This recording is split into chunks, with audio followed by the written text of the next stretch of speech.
Muy buenas, querido amigo, queridos telespectadores de Ventana Evangélica, desde Onda Jerez Televisión. Bueno, nos hemos desplazado a una ciudad preciosa y estamos en un muelle precioso. Estamos precisamente en la ciudad de Huelva.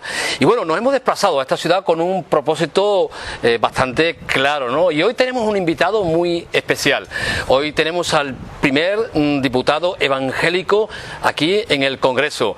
Yo creo que es una bendición poder tener a un hombre de Dios en el Congreso, en la Cámara Baja de España, ¿no? Y bueno, quiero presentaros a Juan José Cortés, al cual damos pues la bienvenida. Juan José, bienvenido.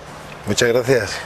Decía el primer pastor en excedencia evangélico que está en la Cámara Baja en el Congreso de los Diputados. Una bendición de Dios. Sí, bueno, han sido 25 años pastoreando a las iglesias por España, por Andalucía más concretamente, y ahora llega una etapa nueva. Yo creo que en cumplimiento al propósito del Señor, pues queremos hacer lo mejor posible en el Congreso de los Diputados, que es realmente donde se gestionan las leyes en este país, ¿no? ¿Cómo te han recibido, ¿no? ¿Cómo ha sido esa experiencia, ¿no? De poder ir a ese lugar, al Congreso, ¿no? ¿Y cómo te han recibido, ¿no? Tus nuevos compañeros de trabajo, podemos decir, porque así lo son, evidentemente. Bueno, fue muy emocionante el primer día, aunque antes ya fuimos a recoger maletín, a recoger también pues nuestra acta como diputado. Y bueno, y el juramento, más que juramento, fue el compromiso que hicimos con la Constitución española, el cumplimiento de la Constitución. Pues fue muy emocionante, ¿no? Vimos también el ajetreo que había en aquel momento con el tema de la independencia y demás, pero bueno, realmente me recibieron con muchísimo cariño. Estuve hablando con casi todos los líderes de los partidos políticos. Saludé a Pedro Sánchez y bueno, le pedí disculpas también por una frase que yo dije que se interpretó mal. Yo lo que quería era hacer entender en la posición que se encontraba el presidente del gobierno y la posición que estábamos nosotros las víctimas, ¿no? Y bueno, saludé también a Albert Rivera, a todos los líderes, a mi presidente Pablo Casado. Y bueno, y todos los compañeros pues felicitándonos y dando también las gracias. Abascal me dio las gracias por haber dado este paso, ¿no? Y me dijo algo así como que me merecía y que estaba muy orgulloso que estuviera ahí, ¿no? Qué bueno.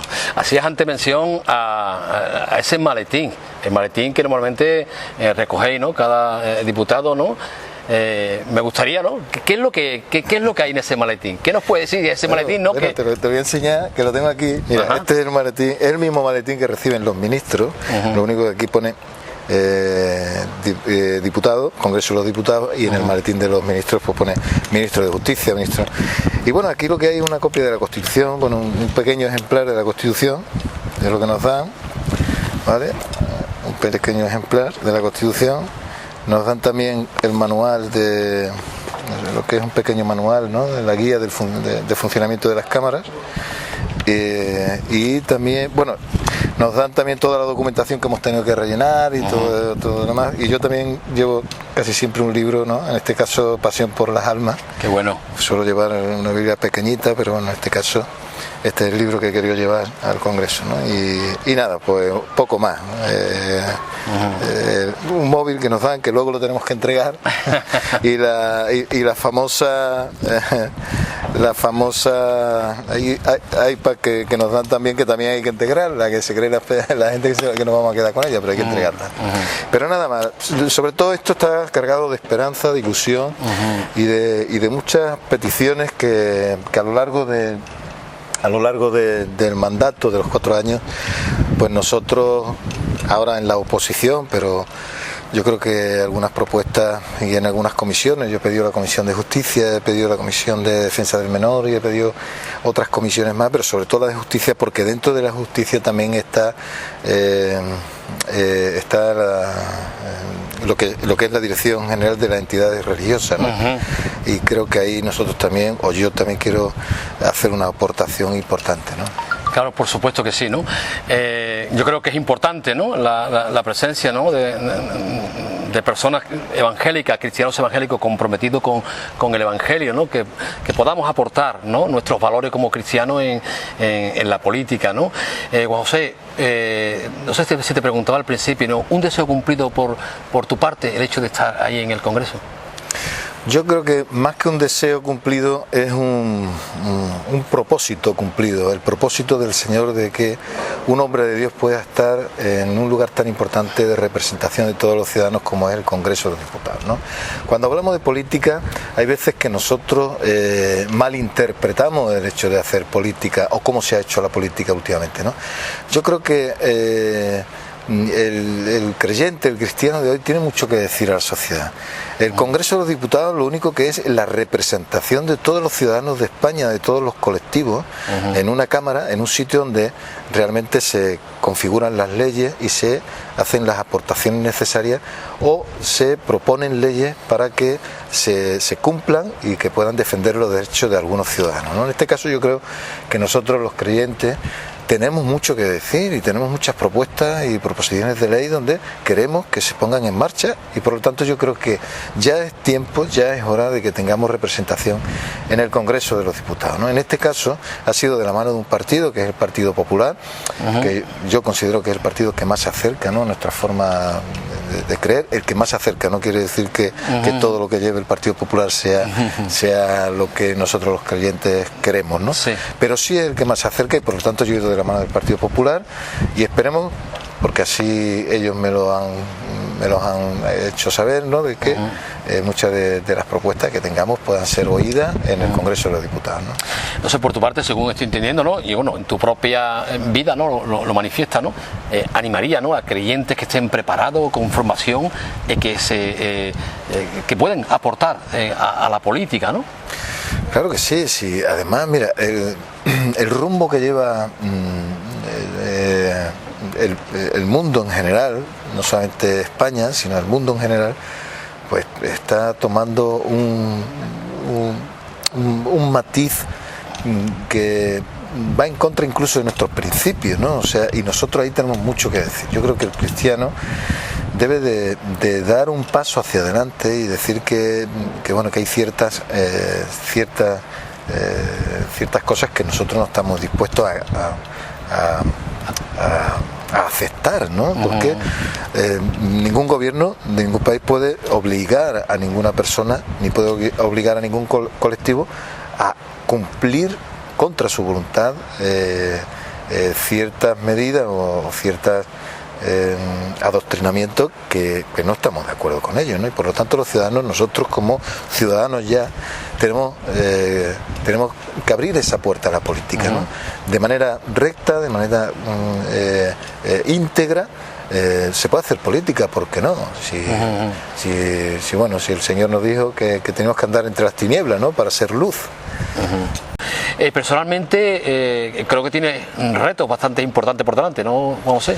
Sí, bueno, depende de las comisiones que me deleguen en mí, pues yo creo que ahí hay muchísimas cosas por hacer. Ya sabéis que el tema de la justicia para mí ha sido algo muy importante, por lo que he luchado durante mucho tiempo, pero no solamente es eso, ¿no? Es también pues poder hacer proposiciones no de ley para que, bueno, incluso el funcionamiento de nuestras iglesias, el funcionamiento de nuestro como colectivo, pues se pueda favorecer en cierta medida, porque bueno, nosotros hacemos un bien en la sociedad, nosotros las aportaciones que hacemos no solo son espirituales, sino también ayudamos a muchísimas personas en la sociedad, en distintos ámbitos, ¿no? Son muy amplios en los ámbitos que nosotros aportamos a la sociedad. Y por lo tanto yo creo que eso se tiene que reforzar de alguna manera. Que bueno, no sé, ¿no? Quién sabe, ¿no?, si el día de mañana, ¿no? Digo, hablando un poco de las feretes, ¿no? Yo creo que es importante, ¿no?, que tu presencia, ¿no?, igual hablo un poco, ¿no? Pensando, ¿no? Ese posible, ¿no? Aportación también a la FEREDE, ¿no? A la Federación Española de Iglesias Evangélicas, ¿no? Yo creo que tu presencia ahí también puede beneficiar, pregunto. Sí, bueno, en España hay libertad religiosa, se puede predicar y se puede y bueno, hay distintas religiones en España y que bueno, hay que respetarlas a todas, pero tengo que decir que la FEREDE, como representante de las iglesias en España, yo creo que tiene mucho que decir también. Y bueno, a mí me gustaría, y que estoy seguro que pronto nos reuniremos con ellos, hablaremos con ellos de las propuestas que se puedan llevar al Congreso de los Diputados, o incluso nosotros en las comisiones de gobierno, de las comisiones parlamentarias, podamos trabajar y que al final se pueda convertir en ley, que no lo sabemos, ¿no? Que depende también de las mayorías que podamos aglutinar en torno a estas propuestas que nosotros podemos hacer, ¿no? Lo que sí nosotros vamos a intentar es que todas las medidas que nosotros creamos convenientes para la Iglesia evangélica y para el resto de religiones tengan que tener pues el consenso de todos los partidos, ¿no? Porque es la única manera que una ley se pueda aprobar en el Congreso de los Diputados, ¿no? Con mayorías, ¿no? Así que ahí ahora está mi trabajo, el trabajo de desarrollar esas proposiciones no de ley, para que puedan recibir el apoyo del resto de partidos, ¿no? ¿Qué me dirías, ¿no? De ese trabajo, ¿no? Que sabemos que durante estos años has llevado, ¿no? El tema de la prisión permanente revisable, ¿no? Digamos que ¿qué me dirías, ¿no? En relación a este asunto, ¿no? Bueno, la prisión permanente revisable es cierto que es un asunto que si no se explica bien puede acarrear confusión, ¿no? Y han intentado pues un poco traer controversia, ¿no? A la prisión permanente revisable. La prisión permanente revisable es una medida que provoca o tiene tres consideraciones importantes, ¿no? Una es en el cumplimiento de la justicia, ¿no? Equiparar la pena al daño que se produce, porque por ejemplo, igual que a un ladrón no se le puede condenar a 20 años de cárcel, que sería desproporcionado, tampoco a una persona que le quita la vida a otra se puede convertir en 7 años de cárcel, también es desproporcionado, ¿no? Por lo tanto es una medida proporcional, o sea, una medida, una condena que es ejemplar y luego equiparable al daño que se ha cometido. Segundo, provoca o produce o obliga a la reinserción del reo. Antiguamente, con el anterior Código Penal, el reo, el preso, el que cometía el delito de asesinato, de violación y demás, pues si no se quería someter a las medidas de reinserción en la cárcel, y esto yo creo que nosotros sabemos mucho de cárcel porque hemos tratado mucho con los presos, si no se quería reinsertar, no se reinsertaba. Luego estaban las personas que sí, voluntariamente, pues accedían al tratamiento, muchos se han convertido al Señor y han cambiado. Oye, pues mira, pues si se produce eso, bien, pero ¿y de las personas que no se quieran reinsertar? ¿Qué hacemos con ellas? ¿Las soltamos a la calle en el momento en que cumplen la condena para que vuelvan a cometer otro tipo de delito? La Biblia dice muy claramente: el que sabe hacer el bien y no lo hace le es contado como pecado, ¿no? Y ahí Dios me llamó mucho la atención en ese detalle de decir, si yo sé que la prisión permanente es un bien para el resto de la sociedad, estoy obligado como cristiano a que esa condena, esa pena se pueda impartir en España, ¿no? Y el tercer requisito, bueno, es precisamente, bueno, hacerle entender a los presos que ningún delito de este tipo va a pasar inadvertido por la sociedad española y sobre todo por la justicia, ¿no? Los padres de Marta del Castillo y Diana Quer, ¿qué se te viene a la mente, ¿no? Cuando hablamos de estos padres, ¿no? Bueno, mucho dolor, mucha pena y padres que tienen que no abandonar, sino cargar en su mochila el dolor, la pena, para emprender una travesía de justicia, de solicitud de justicia, de recogida de firmas para que estas penas pues sean ejemplares y que al final vuelven a casa con el dolor y la pena y la soledad de haber perdido un hijo y al mismo tiempo haberse tenido que enfrentar a políticos que no apoyan la prisión permanente revisable. Es duro, ¿no? Porque al final pues es un castigo extraordinario, un castigo extra que no merecen ni ellos ni todos aquellos padres que hemos sufrido una pérdida como esta. Hablábamos escribiste en su tiempo, ¿no?, un libro que presentamos también, tuvimos la oportunidad de presentarlo en Jerez de la Frontera, ¿no?, el libro titulado Ciudadano Cortés, ¿no? Digo yo, ¿no? Dios mediante, ¿no? ¿Quién sabe, ¿no? ¿Hay en tu mente de poder escribir otro libro? Bueno, daría para escribir unos cuantos libros, esa es la verdad, ¿no? Porque mi vida no ha sido fácil, ¿no? No ha sido fácil porque la tragedia que yo he vivido, eso es extremadamente duro, ¿no? Yo creo que ningún ser humano está preparado para una pérdida así, ni siquiera los animales, ¿no? Están preparados para una pérdida así. Incluso hay animales que cuando pierden a un cachorro, un hijo, pues mueren con ellos, ¿no? De la pena, del dolor que atraviesan, ¿no? Imagínate el dolor que puede sentir un ser humano que es racional, ¿no? Y que no solamente se para a pensar en la pérdida, sino también en todo lo que ha vivido con esos años que yo vivo con mi hija, ¿no? Que han sido 5 años hermosos que Dios me regaló con mi hija, pero también me ha dejado otros muchos más años de dolor y de pena, ¿no? Ya vamos por 11 años, ¿no? Ese dolor nunca se va a poder compensar, ¿no? Y es bastante duro, ¿no?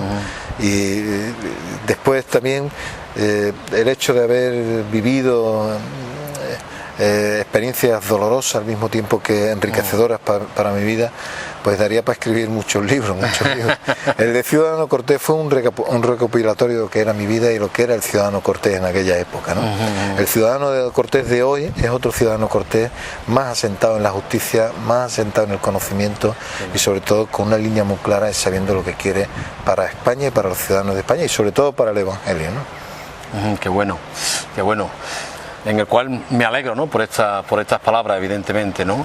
Hay también una experiencia, ¿no?, que vivimos, ¿no?, al comienzo de este año, ¿no?, en enero, ¿no?, el pequeño Julen, ¿no?, en Totalán, sí. Ese pozo, ¿no? ¿Qué nos puedes decir de esa experiencia hablando del dolor, ¿no?, hablando de esos padres, un poco más del sufrimiento, ¿no? ¿Cómo viviste aquello? ¿Cómo se te vino a la mente bueno, voy a ir allí? Bueno, mira, como pastor evangélico, todos que hemos sido pastores, incluso los cristianos, hermanos, que cuando vemos a alguien que sufre nos condolemos, ¿no? Y intentamos ponernos en su situación. La Biblia habla muy claro sobre eso, ¿no? Llorar con el que llora, reír con el que ríe, ¿no? Porque somos cristianos, somos hijos de Dios, ¿no? Y por lo tanto a eso nos llama el Señor, ¿no? Y en el momento que he visto a los padres de Gabriel, ¿no? A los padres de Marta, a los padres a Juan Carlos Quera y a todas estas personas, pues mi corazón siempre se volcó sobre ellos, ¿no? A intentar ayudarles, ¿no? Es verdad que son casos mediáticos, pero también hay otros casos que no han sido tan mediáticos, pero que yo también he estado ahí intentando ayudar, ¿no? Yo creo que esa vena pastoral nunca se nos va, ¿no? Y siempre que podemos ayudar, ayudamos, ¿no? Sin esperar nada a cambio. La gente piensa en otra historia y otras cosas que a mí ni la fama ni el dinero me seducen, ¿no? Porque eso está más que superado en mi vida, ¿no? Cuando se sufre una tragedia como esta, y sobre todo nosotros los pastores hemos sido tratados por Dios en ese sentido, ¿no? Y sabemos hasta dónde podemos llegar, ¿no? Así que lo único que me llevó a ello es intentar calmar su dolor, ayudarles. Lo que sí se produce allí yo descubrí también algo. Yo hice un llamamiento a la iglesia de que, bueno, pues ellos necesitaban de Dios, necesitaban alabanza, necesitaban esa cercanía de Dios, ese consuelo de gente que no les conocía de nada, pero que estaban en su dolor, que estaban compadeciendo de esa pena que ellos tenían, ese daño que estaban sufriendo. Y hubo un momento donde yo, en ese llamamiento que hago a la iglesia, que lo retransmitieron todas las televisiones de España y algunas a nivel internacional, yo esperaba que ese momento fuese un momento importante donde la iglesia demostrara que iba a estar con las personas que más lo necesitaban, ¿no? Lamentablemente no hubo las personas que yo quería, ni el número. Estuvimos, verdad que hubo unas 300, 400 personas, pero yo esperaba que todo el pueblo del Señor estuviera ahí, Y bueno, pero bueno, los que estuvimos haciendo un bien a aquella persona impresionante, de tal manera os puedo decir que en aquel momento la mujer de José, Vicky, no había superado todavía el trance de su primer hijo, y en aquel momento todavía no había roto a llorar, todavía no había, y en el momento de aquella oración, de aquella vigilia, ella dice que rompió a llorar, claro, y pudo descargar todo lo que tenía de su primer hijo, aunque bueno, luego pues después lamentablemente pues no se pudo hacer nada por Julen, ¿no?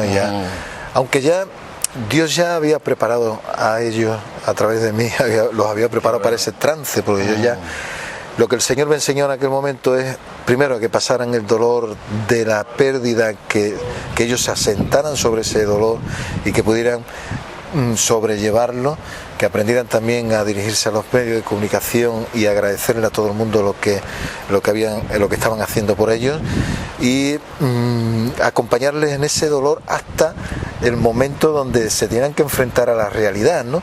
Entre el momento que desaparece y el momento que aparece había un momento de preparación, ¿no? De preparación, a decirle, bueno, pues si aparece, por lo menos sabéis que vuestro hijo está ahí, que hay otros padres que todavía están buscando a sus hijos, que tenéis que ser fuertes si la noticia no es buena ni es favorable. Entonces ellos ya estaban preparados para ese golpe que iban a recibir. Qué bien dices, ¿no? Yo, como dice la palabra, ¿no? Evidentemente, ¿no? Llorar con el que llora, ¿eh? Y reír con el que ríe, ¿no? Y el Señor nos ha dado también, ¿no? El Espíritu Santo, ¿no? Para consolar a los demás, ¿no? Y me alegro, ¿no? Me alegro por ese corazón pastoral. ¿Hablabas de cuántos años estuviste en el ministerio pastoreando? 25 años. 25 años. Ahí queda, ¿no? Hay una etapa también, ¿no? Muy bonita, ¿no? En tu vida, Juan José, una etapa de entrenador de fútbol, ¿no? Sí. Una cosa que yo no sabía es que tienes el diploma, ¿no? El carnet de entrenador de primera. Estoy titulado como entrenador de primera división, el nivel 3 que se llama. Y bueno, yo he sido jugador del Recreativo de Huelva, entrenador, he sido recoge pelota, he sido el fútbol, ha formado parte de mi vida también, ¿no? Y el fútbol también me enseñó esa parte luchadora, esa parte de vivir en convivencia con los compañeros, del compañerismo, de ser sufrido, de cuando pierdes un partido mañana te espera otro, y que si hoy pierdes mañana puedes ganar, y nunca dar nada por perdido, ¿no? Sí. Hay una, hablando, ¿no? de ese, me gustaría, aunque me has comentado algo, ¿no? Pero volviendo, ¿no? Ese tiempo que viviste, ¿no? Esa experiencia que viviste de, yo lo considero, ¿no? El Getsemaní que tú viviste, ¿no? Con la muerte de tu pequeña, ¿no?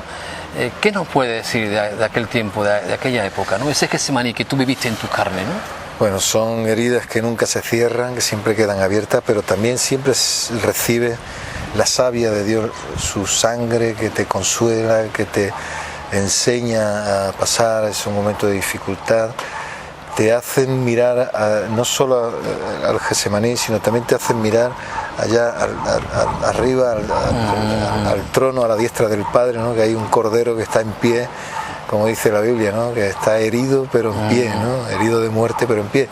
Y en esa herida nosotros fuimos salvos, y ahí recibimos vida y vida en abundancia. Y ahí el Señor nos enseña muy claro que nuestros seres queridos, los más pequeñitos, sobre todo los niños, están allí, ¿no? Y sé que mi hija está allí a la diestra del Padre está nuestro Señor, y con el Señor estará mi hija, ¿no? Qué bueno. Y eso es lo que me hace caminar cada día con tanta fortaleza, con tanta sensatez y con tanto ahínco de saber que tengo que seguir luchando en esta vida por lo que queda por delante. Qué bueno. Gloria a Dios, ¿no? ¿Cómo conociste al Señor, Juan José? ¿Cómo conociste tú al Señor? Bueno, su camino, bien, su palabra. Ya él me conocía, Él me buscó y me encontró, ya me conocía. Amén.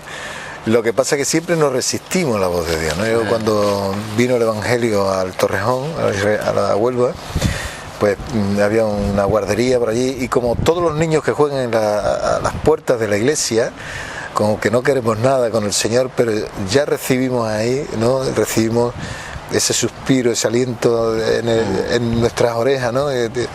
Y que nunca sabemos el efecto que tiene, pero sí sabemos que todos aquellos que nos hemos criado en la puerta de una iglesia, al final terminamos siendo o cristianos o pastores, ¿no? Y siempre terminamos sirviendo al Señor. Pero yo tenía lo del fútbol y estudiaba, y toda la vida estudiando y jugando al fútbol hasta los 23 años. Y claro, cuando conocí a Irene, ya con 20, yo tenía 21 años, y ella también iba a la iglesia, y tú sabes, en las iglesias también se conocen las parejas, ¿no? Y siempre, pues el Señor nos une y nos unió para un proyecto, no nos unió simplemente por supuesto porque estábamos enamorados y porque el Señor pues enlazó nuestros corazones, pero también porque Él tenía un proyecto con nosotros, pues tenía un proyecto de 25 años de predicación, de atender a la iglesia, de pastorear, de ayudar a los demás, pero también de tener pues a nuestros hijos, que hemos disfrutado con ellos, con mi niña, y nunca sé, ¿no? Nunca sabremos, ¿no? Si mucha gente han pensado que lo de mi hija fue un propósito de Dios, que era voluntad de Dios. Yo creo que no, yo creo que sabiendo Dios de la fortaleza, pues Dios, en la permisividad de Dios, pues hace que las cosas se produzcan, acontezcan, muchas veces sin que Él intervenga de ninguna manera, ¿no? Y esa es una forma de que también se cumpla el propósito de Dios, ¿no? Pero cuando a mí me decía, no, eso es voluntad de Dios, propósito de Dios, yo decía, Dios no va a querer que una niña pierda su vida para producir un daño tan grande a una familia. Eso nunca Dios hace eso. Pero sí permite, porque no puede hacerlo de otra manera, porque si no entonces estaríamos expuestos siempre a que Dios intervenga a cada segundo, ¿no? De nuestra vida, ¿no? Pero es lo que sí, en la permisividad de Dios, pues deja que las cosas acontezcan, pero luego interviene, eso sí, cuando hay dolor, para saciar, para quitar ese dolor, cuando hay tristeza, para quitar la tristeza, cuando hay agonía, para quitar esa agonía, ahí sí interviene Dios. Y para cuando el diablo destruye, Él construye, ¿no? Y ha construido, pues de un hecho tan doloroso como el de mi hija, pues ha construido vida para los demás, ¿no? Ha construido unas leyes que son más justas, ha conseguido salvar vidas, porque se están salvando vidas con la prisión permanente revisable, y también pues ha permitido que yo durante los 10 años, o 8 o 10 años después de la desaparición y la muerte de mi hija, que yo esté evangelizando a más de 150.000 personas, ¿no? Y donde más de 70.000 personas recibieron al Señor, ¿no? Todo eso pues también ha provocado o ha sido producto de quizás esas heridas, ¿no? Cuando vemos que nuestro dolor es grande, decimos, Señor, ¿por qué tanto dolor? Y Él llevó, no nos damos cuenta que Él llevó nuestros dolores, Él llevó la culpa de nuestros pecados. Amén. Y por eso a Él le hirieron y le maltrataron y murió en la cruz del Calvario, ¿no? Y entendiendo eso, entenderemos muchas cosas. Sí. Siguiendo hablando, ¿no? del Señor, ¿no? ¿Qué te atrae de la persona de Jesús, ¿no? ¿Qué te llama la atención del Señor? Bueno, yo creo que su gran humildad, la sencillez, el amor que derramó sobre nosotros, su capacidad de sacrificio, su capacidad de, sabiéndolo todo, siéndolo todo, hacerse como que no era nada y ponerse a nuestra altura, yo creo que eso solo está preparado el Señor para eso, ¿no? Y solo para los grandes héroes de esta vida está reservado solo para ellos, ¿no? Y uno de ellos es nuestro Señor Jesucristo, ¿no? Aunque hay personajes en la Biblia que también nos dicen muchas cosas, ¿no? Sí. Hablando de la Biblia, ¿no? ¿Hay algún libro o hay algún versículo que haya impactado tu corazón? ¿Qué te atrae de la palabra? Yo entendí la resurrección cuando mi hija murió. Entendí cuando el Señor le hablara a Lázaro, ¿no? Y a su familia, ¿no? Para que entendieran que es verdad que el día de la resurrección va a ser un día importante, pero que también hay momentos en la vida donde hay pérdida que nosotros tenemos que asumirla como pérdida, pero desde antes de nacer, porque nacemos y morimos, no sabemos cuándo. Y cada día que Dios nos da es un regalo de Él, ¿no? Cada día que vivimos, que respiramos, que podemos adorar al Señor, es un día que Dios nos regala, ¿no? Siempre nos ponemos en la parte más negativa, ¿no? Pero hay que entender también esa parte positiva que Dios nos da, ¿no? Y yo a mi hija, cuando en su lápida, pues le puse un texto tremendo, ¿no? En Juan, que habla de la resurrección. Yo soy la resurrección y la vida, y el que crea en mí, aunque esté muerto, vivirá, ¿no? Amén. Pues para mí ese momento será el momento donde pues serán recompensados todos nuestros sufrimientos, ¿no? Qué bueno, qué bueno. Hay un versículo en la palabra, ¿no? Cuando dice, precisamente Romanos capítulo 12, versículo 17, ¿no? Cuando nos dice la palabra, ¿no? Lo leo, ¿no? Dice, no paguéis a nadie mal por mal, procurad lo bueno delante de todos los hombres, ¿no? Si es posible, en cuanto dependa de vosotros, estad en paz con todos los hombres. No os venguéis vosotros mismos, amados míos, sino dejad lugar a la ira de Dios, porque escrito está, mía es la venganza, yo pagaré, dice el Señor. Así que, si tu enemigo tuviera hambre, dale de comer. Si tuviera sed, dale de beber. Pues haciendo esto, ascua de fuego amontonará sobre su cabeza. No seas vencido de lo malo, sino vence con el bien el mal. La pregunta, ¿no? En cuanto dependa de todos vosotros, ¿no? Está en paz con todos los hombres, ¿no? Yo creo que en tu corazón, para esta vida, ¿no? Que el Señor te está llamando, te ha emprendido, ¿no? Tiene que haber esa paz en tu corazón, ¿no? Con todos los hombres. Y digo con todos los hombres. Mira, cuando hablamos de la misericordia y hablamos, muchas veces me han preguntado, ¿tú has perdonado a...? Verás, nosotros, Dios no nos ha llamado a ser buenos, nos ha llamado a ser justos. Entonces, en ese acto de justicia, no sería justo que nosotros perdonáramos a una persona que no se arrepiente, porque eso no lo hace Dios tampoco. Dios no perdonó a los que se rebelaron contra Él en el cielo, porque no se arrepintieron y nunca se arrepentirán. Por lo tanto, en esta persona en concreto, que es el asesino de mi hija, nunca hubo ni siquiera el reconocimiento ni el arrepentimiento del acto que había producido tan terrible. ¿Por qué? ¿Por qué creo yo en esto también? Porque no podemos hacer un acto de buena fe, un acto de misericordia o de perdón a una persona que no la quiere y que no se ve en la necesidad de recibirla. Por lo tanto, yo creo que esa persona debería primero de reconocer el hecho, luego pedir perdón, y una vez haya hecho eso, como nosotros como hijos de Dios tenemos que perdonar, ¿no? Pero nosotros hacer de lo malo lo bueno, creo que no sería justo, ni delante de Dios ni delante de los hombres, por decir que nosotros somos más buenos que Dios, ¿no? O somos mejor que nadie, ¿no? Tenemos que entender esa parte. Si no entendemos esa parte, no hemos entendido nada de la Biblia. Perfecto, perfecto. Ajá. Decías antes, ¿no? Ese deseo, ¿no? La palabra, ¿no? Tesalonicense ya nos habla, ¿no? De que no tengamos tristeza, ¿no? Por aquellos que duermen, ¿no? Hablando de nuestros seres queridos, ¿no? De que han partido con el Señor, ¿no? Y yo creo que antes ya lo comentaba, ¿no? Hay esa esperanza fiel y verdadera, ¿no? En la palabra de ver algún día a tu hija.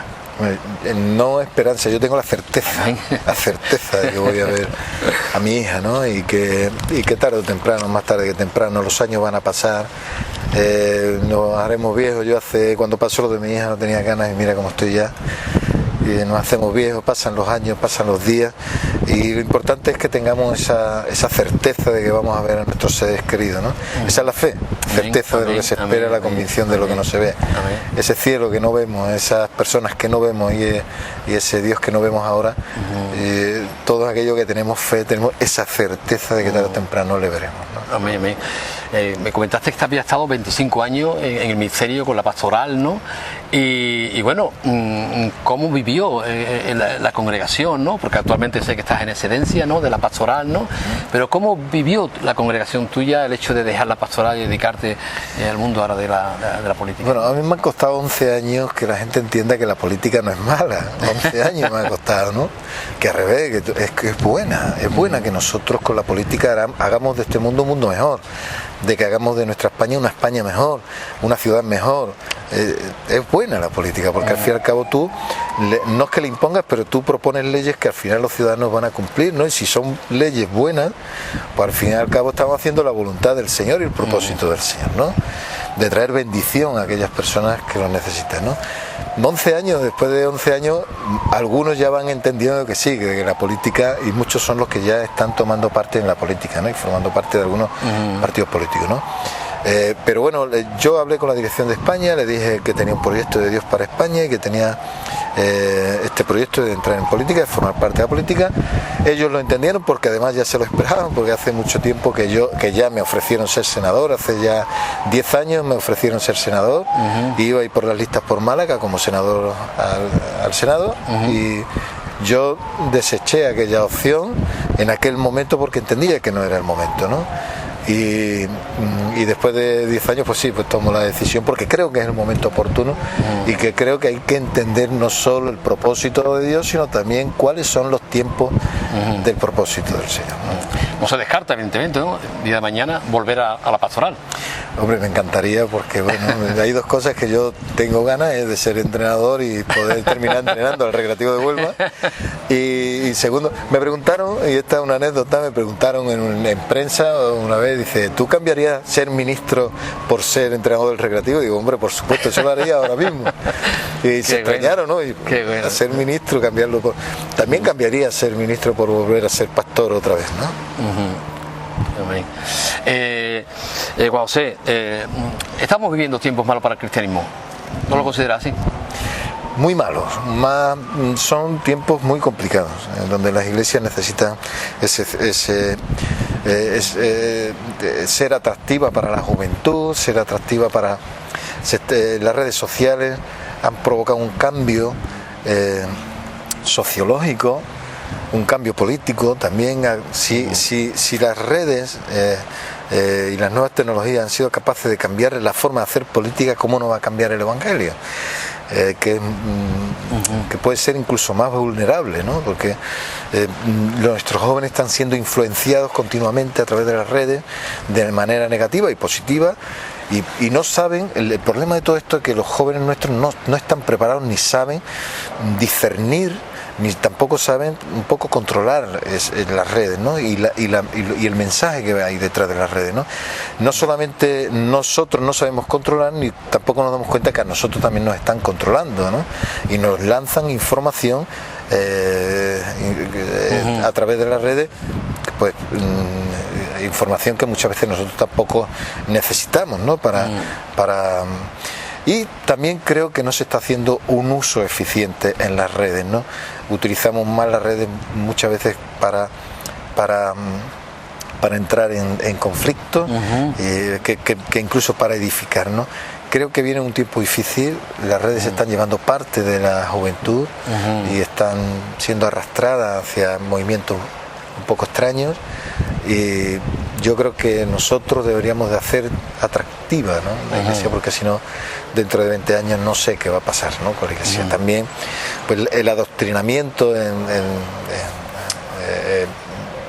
algunos sectores políticos está haciendo también que nuestros jóvenes pues reciban una oleada de información que quizás muchas veces no es conveniente, ¿no? Por lo tanto, deben de madurar esa parte, ¿no? Esa parte de saber escoger lo que interesa y lo que no interesa. Lo que está claro es que los tiempos cuales estamos viviendo, ¿no? Hablando un poco de política, ¿no? Yo creo que no es correcto, o no es políticamente correcto decir yo soy cristiano. Eso parece que no suena bien. Hombre, suena raro, suena por lo menos raro. Y muchas personas pues no la vida cristiana no les parece que sea la mejor forma de vida. Hay mucha gente que no se identifican con el cristianismo. Es más, es cuando incluso en redes tú hablas del cristianismo y hablas de... Porque yo creo que en democracia hay que respetar todos los criterios, todas las formas de pensar, hay que respetar todas las religiones, hay que respetar todas las culturas, todas las razas, hay que respetarlo todo, ¿no?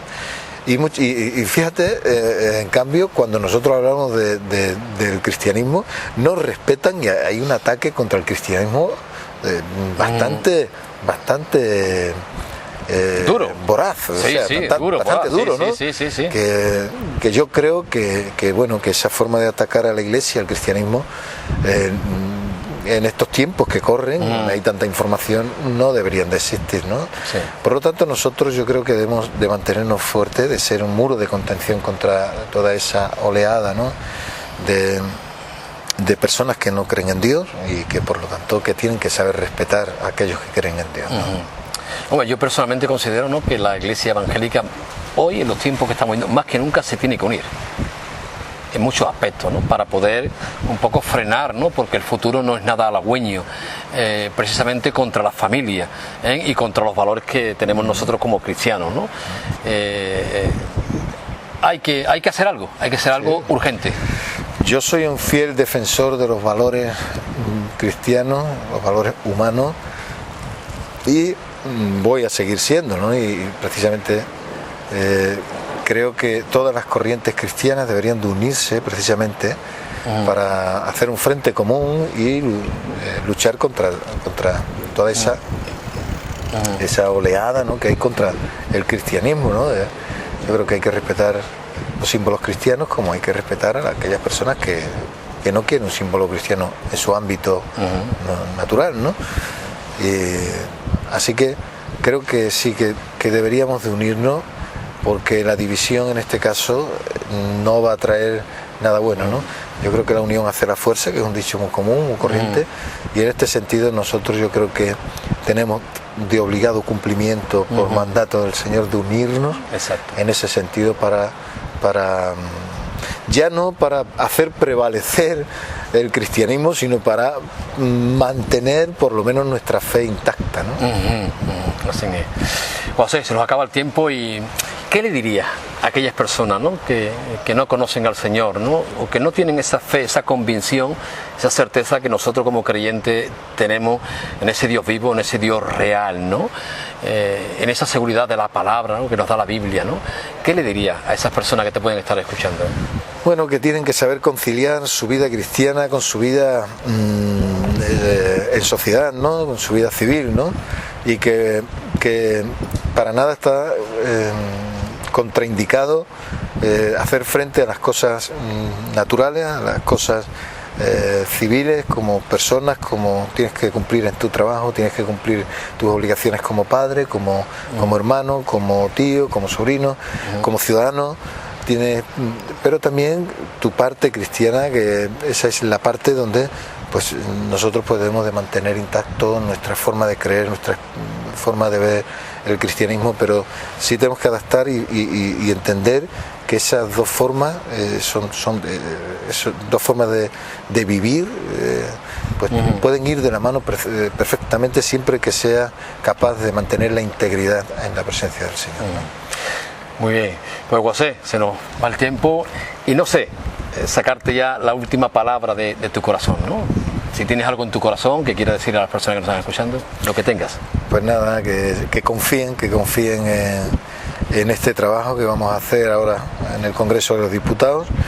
Ahora seremos más visibles, o seré más visible que antes, pero que hago ese llamamiento a todas aquellas personas que realmente también quieran hacer algo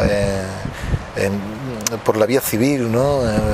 En política o en cualquier reivindicación social de cualquier modo, de cualquier forma, pues que lo hagan, porque tenemos que hacernos visibles. Creo que tenemos que hacer un mundo mejor, tenemos que ayudar a España a salir del atolladero en el que se ha metido, y en este vaivén de ideología, donde a veces pues se perjudica unas mayorías o minorías de personas. En este caso nosotros como creyentes aquí estamos siendo perjudicados porque a veces a nosotros no nos gusta lo que escuchamos, y por lo tanto nosotros como cristianos tenemos ese deber moral y como creyentes de intentar pues luchar para que prevalezca sobre todo algunos de los criterios que nosotros tenemos en cuanto a lo que queremos de España y lo que queremos del mundo. Lo que queremos es un mundo mejor, un mundo más seguro, un mundo con mayores garantías para la vida. Somos personas que defendemos la vida, somos personas que defendemos la familia, defendemos la fe, y defendemos pues una serie de valores que nos han inculcado desde chiquitito y que queremos seguir manteniéndolos. Pues José, de verdad, muchas gracias por tu tiempo, gracias por tus palabras, y desearte lo mejor, ¿no? En esta nueva etapa de tu vida, ¿no? Y que el Señor te dé mucha sabiduría, ¿no? Para defender el Evangelio, para llevar en el Congreso, ¿no? En la Cámara Baja, pues los valores cristianos, ¿no?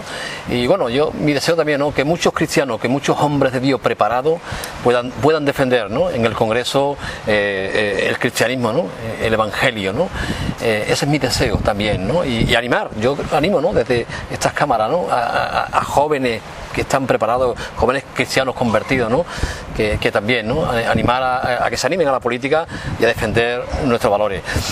Desearte lo mejor, desearte que el Señor te bendiga a ti, que Dios bendiga a Irene, que Dios bendiga a tus hijos, y gracias por todo, de verdad. Muchas gracias. Y somos más de 1,5 millones de creyentes en España, y eso tenemos que ponerlo en valor. Amén. Muy bien, pues queridos amigos, queridos telespectadores, yo creo que hemos tenido una conversación con Juan José Cortés maravillosa, y espero que este programa haya sido de bendición para tu vida. Hemos visto un hombre en el cual Dios ha tratado su vida, Dios lo ha llevado por estos caminos, y actualmente lo tenemos, como hemos estado hablando con él, lo tenemos en el Congreso de los Diputados, defendiendo los valores del cristianismo, hablando también a muchas personas, porque lo sé, a muchas personas sobre nuestro Señor, sobre nuestro Cristo bendito. Desearte lo mejor. Espero que este programa haya sido de mucha bendición para tu vida. Nos vemos la semana que viene.